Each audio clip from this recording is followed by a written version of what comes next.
कहते हैं, when a knowledgeable person speaks, the wise ones listen. Kamal Ki Baat Knowledge Series is the latest in our pursuit of learning more from the people who know it the best.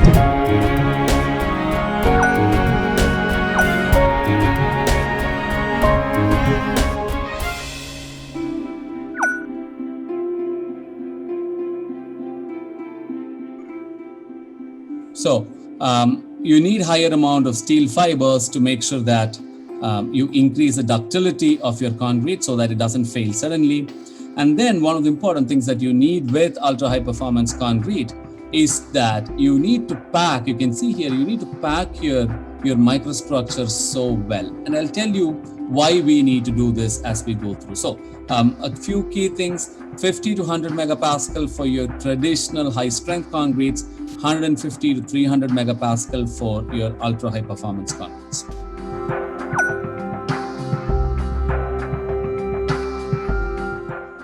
If I want very high strength, I can put in a lot of cement. But what's the whole point of putting in a lot of cement when my water cement ratio is only 0.2? That cement is not going to be hydrated.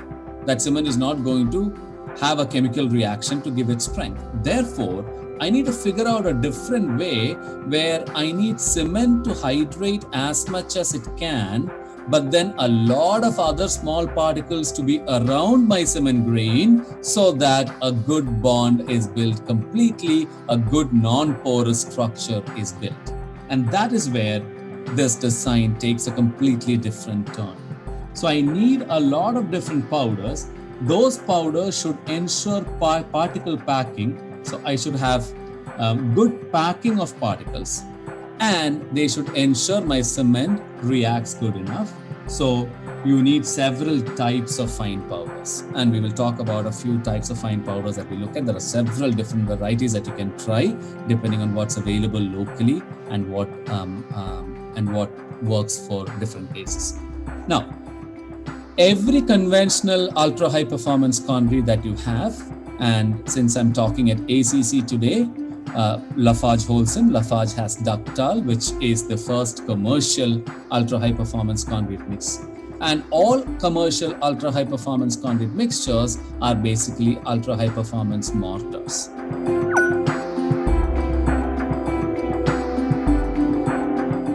So scaled up mixes, I'll show you a few mixes that we have done.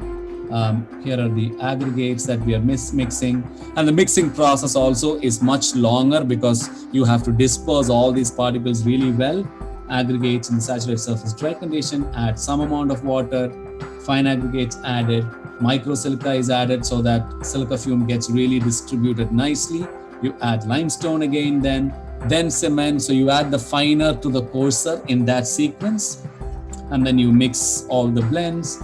You add the first 1/3 of water super plasticizer, you mix, second 1/3 of water and super plasticizer, you mix, and then finally you get a really nice cohesive mix as you see here. And finally you add the fibers, steel fibers to the mix, and then this is how it is. A really nice mixture, doesn't segregate, doesn't bleed, very high flow. And remember, this is a 0.16 to 0.18 water cement ratio mixer, and see how nicely it flows. And this has about 3% by volume of fibers, steel fibers, lots of steel fibers in this mix.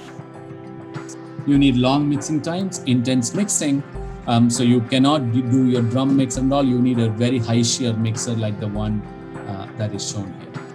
Ready mix truck will work really well because you can control the number of revolutions of the drum to change the shear rates.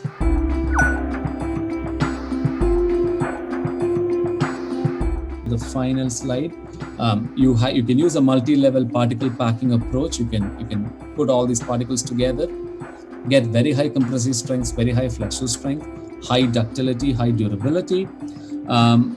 One thing that needs to be noted is a random trial and error process will not work for this set of mixes, because you have to control the microstructure very, very well.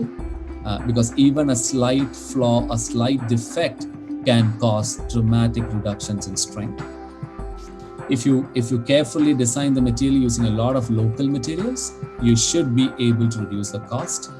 And then, the idea that you might need better models, better design standards, better codes, but that's always a work in progress. I just want to throw out something that is new, that is upcoming, so that you can think about this and think about some of the applications.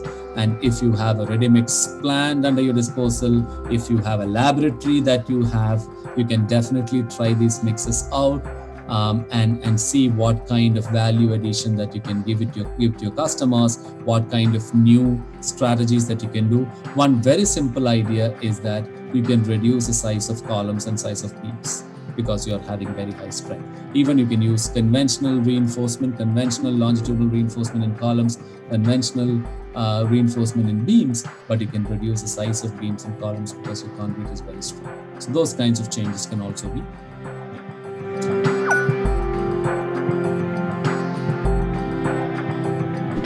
Let's put into practice everything that we've learned here today. क्योंकि knowledge है तो possible है. ACC, करें कुछ कमाल.